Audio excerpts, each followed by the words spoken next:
Iya, kalau saya sadarnya sudah lama. Kalau Ucok baru aja sadar.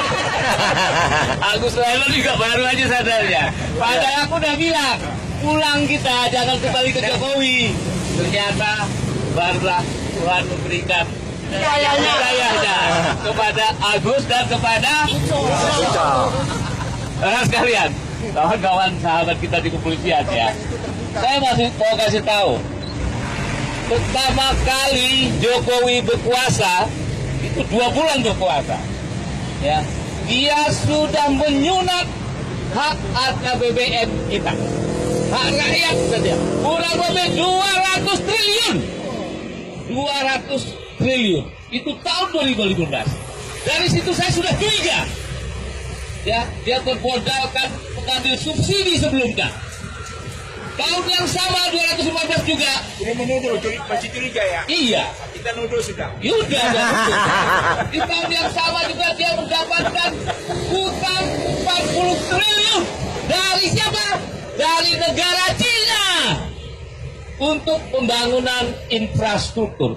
40 triliun di tahun yang sama. Artinya sudah kurang lebih 240 triliun. Utang itu ya. Itu baru 2015. 2016 ya, Kementerian Desa mengambil lagi uang negara 40 triliun untuk pembangunan infrastruktur. Bayangkan sudah berapa? 280. Dan di tahun 2017 sudah mengambil lagi 60 triliun uang rakyat untuk pembangunan infrastruktur. Dan sekarang jumlahnya sangat spektakuler. Jumlahnya sekarang dana infrastruktur diambil dari desa itu 66 triliun. Lalu dia ngambil dari mana lagi untuk pembangunan infrastruktur? Di tahun 2017 dia mengambil lagi dari undang-undang tax amnesty. Tax amnesty digunakan uangnya kurang lebih 150 triliun untuk pembangunan infrastruktur. Anda tahu negara mana yang mendapatkan legalitas untuk pembangunan infrastruktur? Negara Cina. Lagi-lagi negara Cina. Kita mulai dijajah secara ekonomi dan secara politik oleh negara Cina. Mau apa kita? Mau apa? Itu baru di desa. Di kota pembangunan infrastruktur tidak kurang dari 100 sampai 200 triliun rupiah. Usir Jokowi ke Cina. Kembalikan dia kalau dia mau mencela Cina, pergi dia ke negara Cina. Ya, pergi dia ke negara Cina.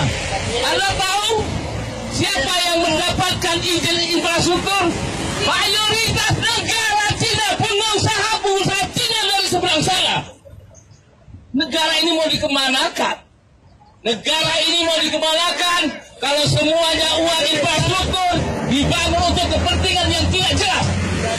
Satu desa mendapatkan 1 miliar sampai 1,6 triliun miliar rupiah. Tetapi tahu uang digunakan tidak lebih dari 50%. Kemana 50%-nya? Disunat oleh orang-orang yang tidak jelas. Kalau mungkin kita bisa membayar utang, kalau modal yang kita gunakan dari asing itu ternyata sudah disunat dan dikorup. Bayangkan saja, maka tidak heran kalau utang kita berapa sekarang? Padahal dia baru berkuasa 3 tahun. Sekali lagi dia baru berkuasa 3 tahun. Siapa yang akan bayar utang? Siapa yang akan bayar utang? Rakyat Indonesia.